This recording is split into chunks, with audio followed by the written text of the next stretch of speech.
All right, so I just ended my last lecture. We were talking about the Ludlow massacre. I was beginning to. So basically, Colorado state troops set a striking a miners' camp ablaze, killing 13 women and children, and it really upset a lot of laborers throughout the nation. But again, the emphasis is on the laborers. Let's just see like really what the conditions were like. So we'll watch this together. Oops. Okay.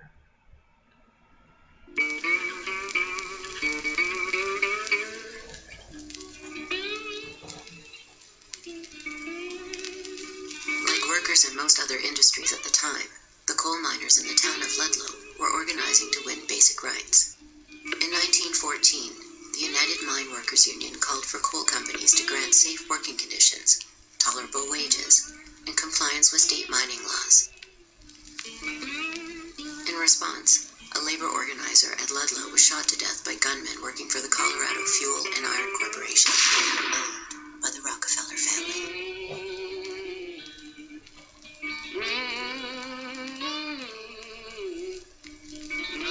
Then as now, the Rockefellers were synonymous with wealth and power. William Avery Rockefeller had made a living as a literal snake oil salesman, but his son, John Davidson, had achieved the American dream. His fortune was built by exploiting oil reserves in Mexico and the United States. John Davidson Rockefeller was America's first billionaire, but it was his son, John D. Jr., who would define the Rockefeller legacy in the 20th century. 24 hours after striking workers and their families celebrated Easter, the end came. It became known as the Ludlow Massacre.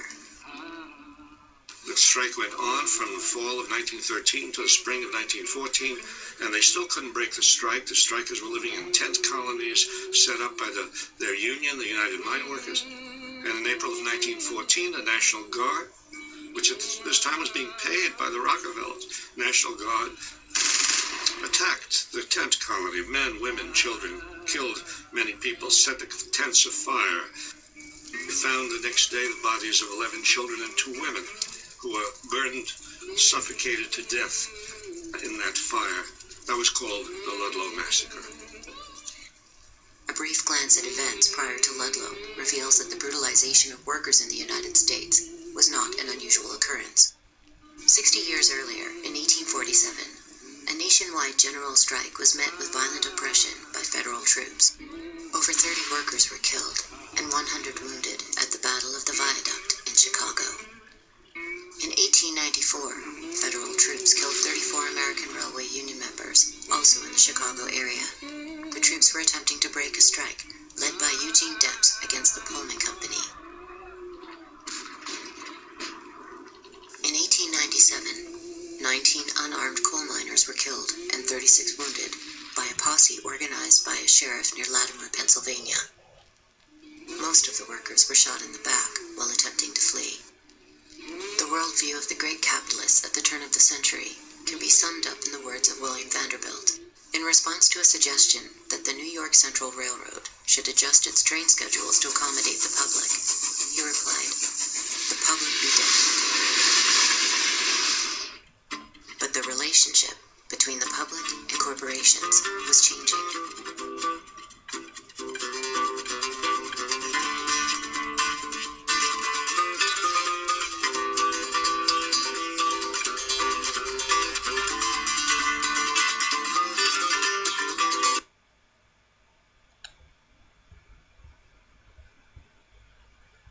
Okay.